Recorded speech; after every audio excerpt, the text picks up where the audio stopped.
cảm thấy thật vui và nhiều hạnh phúc đồng hành với quý vị đến với kênh Bậu Kể Chuyện Ma hôm nay.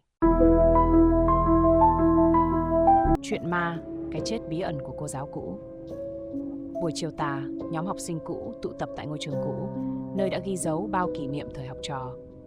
Bên trong lớp học, không khí trầm lặng, chỉ có tiếng cười nói vui vẻ của nhóm bạn cũ. Một vài người đã nhiều năm không gặp, nhưng sự gắn kết vẫn như xưa. Các cậu còn nhớ cô Thảo không? Hà, một trong những người trong nhóm, lên tiếng. Tên cô giáo cũ ấy luôn khiến họ cảm thấy ấm áp mỗi khi nhắc đến. Cô là giáo viên ngữ văn mà ai cũng yêu quý, không chỉ vì kiến thức uyên thâm mà còn bởi trái tim nhân hậu. Nhớ chứ, cô là người khiến mình yêu môn văn hơn cả. Minh, bạn học cũ, trầm tư nói. Nhưng hình như cô đã qua đời mấy năm trước phải không? Tất cả im lặng. Họ đã lâu không nghe tin tức gì về cô Thảo. Vì vậy, khi Minh nói câu đó, mọi người cảm thấy như có một điều gì đó kỳ lạ trong không khí. Cô Thảo mất lúc nào? Lan, cô bạn ít nói nhất trong nhóm, ngạc nhiên hỏi. Cô ấy qua đời cách đây khoảng 5 năm rồi. Hà đáp, mắt không dám nhìn vào mắt bạn bè. Nhưng cái chết của cô ấy rất bí ẩn, không ai biết rõ. Người bạn tên Tuấn thường thích tìm hiểu những chuyện kỳ lạ, bắt đầu kể lại câu chuyện mà anh nghe từ một người bạn làm bảo vệ trường. Người bảo vệ ấy nói rằng vào đêm cô Thảo mất, có nhiều tiếng động lạ trong phòng học của cô. Người đó nghe thấy tiếng thở gấp, như thể cô giáo đang nói chuyện với ai đó, nhưng khi kiểm tra, chẳng thấy ai. Hơn nữa, phòng của cô Thảo cũng không khóa, bầu không khí càng trở nên nặng nề. Cái chết của cô ấy thật sự không phải là tai nạn, đúng không? Mình nói nhỏ. Lúc ấy, một cơn gió mạnh đột ngột thổi qua lớp học, làm cửa sổ kêu lên tiếng ken két. Ai cũng giật mình. Lan nhìn ra ngoài cửa sổ, và chỉ trong khoảnh khắc ngắn ngủi, cô thấy một bóng người thấp thoáng đứng ở cuối hành lang, giống hệt dáng cô Thảo. Cô Thảo? Lan thốt lên, rồi nhanh chóng quay lại nhìn nhóm bạn. Tất cả đều im lặng, mỗi người đều cảm nhận được một sự bất an khó tả. Cả nhóm đứng sững lại, ánh mắt đổ dồn về phía hành lang nơi Lan vừa nhìn thấy bóng người. Nhưng chỉ có bóng tối, không có ai. Họ bắt đầu cảm thấy lạnh lẽo, một nỗi sợ hãi mơ hồ bao trùm không gian. Có phải chúng ta đang tưởng tượng không? Minh cất tiếng, nhưng trong giọng nói vẫn có sự hoang mang. Không, tôi thấy rõ ràng mà, giống hệt cô Thảo. Lan vẫn không dám rời mắt khỏi hành lang tối tăm. Cô cảm nhận được một luồng khí lạnh bao quanh. Hà cắn môi, cố gắng giữ bình tĩnh. Chắc chắn là có chuyện gì đó không ổn. Tại sao cô Thảo lại hiện về lúc này? Và sao chúng ta lại không biết về cái chết của cô ấy? Nhóm bạn quyết định đi tới văn phòng cũ của cô Thảo, nơi cô thường làm việc. Bước chân của họ vang vọng trong những hành lang vắng lặng. Cánh cửa văn phòng đã khóa chặt từ lâu, nhưng bây giờ có vẻ như ai đó vừa mở ra. Khi họ đẩy cửa vào, một cảm giác lạnh lẽo tỏa ra từ bên trong. Mọi thứ vẫn nguyên vẹn như ngày cô giáo còn ở đó, nhưng không khí thì như ngưng đọng. Trên bàn làm việc của cô, một cuốn sổ cũ nằm mở ra, trang giấy gần cuối có những dòng chữ viết vội vã, mực nhòe, như thể ai đó viết trong sự vội vàng. Minh lấy cuốn sổ lên và đọc. Cảnh báo, không ai được biết, có người đang theo dõi tôi. Tôi sắp phải trả giá cho việc đã khám phá ra sự thật. Tôi sợ, tôi không thể trốn được nữa. Cả nhóm im lặng, đôi mắt họ mở to vì sự hoảng sợ. Những lời này như một lời tiên tri, nó không chỉ ám chỉ cái chết của cô Thảo, mà còn về một cái gì đó còn nguy hiểm hơn.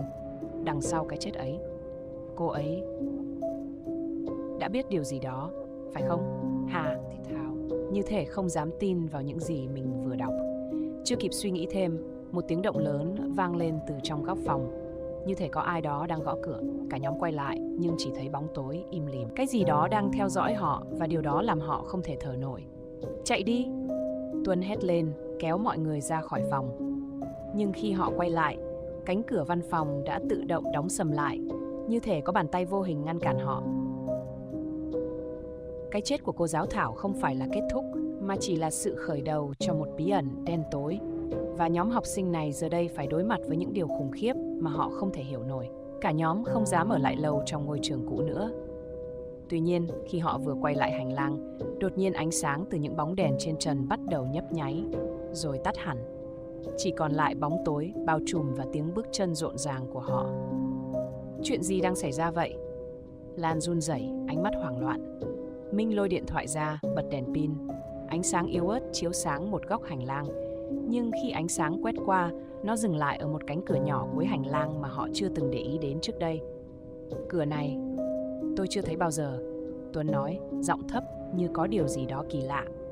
Không một ai nói gì, nhưng một cảm giác nặng nề khiến họ không thể rời đi. Cánh cửa đã khép kín từ lâu, nhưng giờ lại mở hé, như thể mời gọi họ vào trong. Hà bước lên trước, dù trong lòng rất lo sợ. Chúng ta vào đi. Không vào, thì có khi không bao giờ biết được chuyện gì đã xảy ra với cô Thảo. Hà kiên quyết nói, giọng run run. Họ đẩy cánh cửa và bước vào một căn phòng nhỏ tối tăm, chỉ có một chiếc đèn dầu leo lét ở góc phòng. Phía bên trái căn phòng là một chiếc cầu thang dẫn xuống một hầm tối, nơi mà ánh sáng không thể chiếu đến. Chắc chắn là nơi này cô Thảo đã từng đến, Minh nói, ánh mắt không dám nhìn xuống dưới. Họ lần lượt bước xuống cầu thang, mỗi bước đi càng khiến tim họ đập nhanh hơn. Đến khi chân họ đặt xuống đáy hầm, họ phát hiện một chiếc bàn đá cũ nằm giữa phòng. Trên đó có một bức tranh kỳ lạ. Bức tranh vẽ một người phụ nữ, nhưng ánh mắt của người phụ nữ trong tranh lại nhìn thẳng vào họ, như thể biết rõ những gì họ đang làm. Đột nhiên, một tiếng động cọt kẹt vang lên. Bức tranh bắt đầu di chuyển và một lỗ hổng mở ra dưới bàn đá. Cả nhóm đứng sững lại khi nhìn thấy một cuốn sách cổ mỏng dính được khảm vào trong tường với những dòng chữ viết bằng máu. Minh vội vàng mở cuốn sách ra và đọc to. Để thoát khỏi lời nguyền, các ngươi phải trả giá bằng chính mạng sống của người gần gũi nhất. Mọi ánh mắt đều đổ dồn vào nhau và một cơn gió lạnh lẽo thổi qua, như thể có một cái gì đó đang tiến lại gần họ. Chạy đi! Lan hét lên, nhưng khi quay lại, cửa hầm đã biến mất, không còn một lối thoát. Với những dòng chữ bí ẩn đó, họ đã chạm phải thứ gì đó mà không thể thoát ra được. Cái chết của cô Thảo không chỉ là sự kết thúc, mà là một lời nguyền. Và họ mới chỉ bắt đầu hiểu rõ nỗi kinh hoàng mà mình phải đối mặt. Nhóm học sinh hoảng loạn nhìn nhau, không ai dám lên tiếng. Cả căn hầm bỗng trở nên ngột ngạt, nặng nề. Lúc này, tiếng gió lạnh từ đâu thổi qua làm tắt luôn ngọn đèn dầu yếu ớt, để lại trong bóng tối mù mịt. Họ chỉ nghe được tiếng tim mình đập thình thịch trong lòng ngực. Cửa đâu rồi? Minh thở hổn hển, ánh mắt đảo qua xung quanh. Căn hầm như một mê cung không lối thoát, mọi thứ đều chìm trong bóng tối. Lan run rẩy, đôi mắt mở to. Cửa hầm biến mất rồi, chúng ta bị mắc kẹt. Bỗng nhiên từ dưới đất một tiếng động kỳ lạ vang lên, giống như có gì đó đang di chuyển phía dưới mặt đất. Cả nhóm giật mình, như thể có thứ gì đó đang nổi lên từ trong lòng đất. Cẩn thận!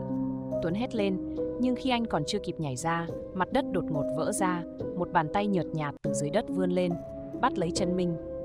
Minh kêu lên đau đớn, cố gắng giãy giụa nhưng không thể thoát ra được. Cứu tôi với! Những bàn tay khô quắt, bẩn thỉu, như thể đã nằm dưới đất suốt hàng thế kỷ, kéo Minh xuống. Hà vội vàng chạy đến, kéo Minh lên, nhưng tất cả đều không kịp. Cả nhóm đứng im, không dám làm gì ngoài việc quan sát. Đó là cái gì? Ai đang kéo Minh? Lan run lẩy bẩy, chỉ biết đứng nhìn. Đột nhiên một tiếng cười khúc khích vang lên từ trong bóng tối. Một bóng người xuất hiện, mờ ảo và lờ mờ trong đêm tối, là hình ảnh của cô giáo Thảo. Nhưng khuôn mặt cô biến dạng, đầy u oán và đau đớn. Cô từ từ tiến về phía họ. Đôi mắt của cô không còn ánh sáng, chỉ còn lại sự tăm tối. Các em đến rồi sao? Cô Thảo nói, giọng vang lên như từ một thế giới khác. Ta đã không thể trốn thoát, các em cũng sẽ phải trả giá. Hà nắm tay Tuấn, lao về phía bức tường phía trước, tìm kiếm lối thoát.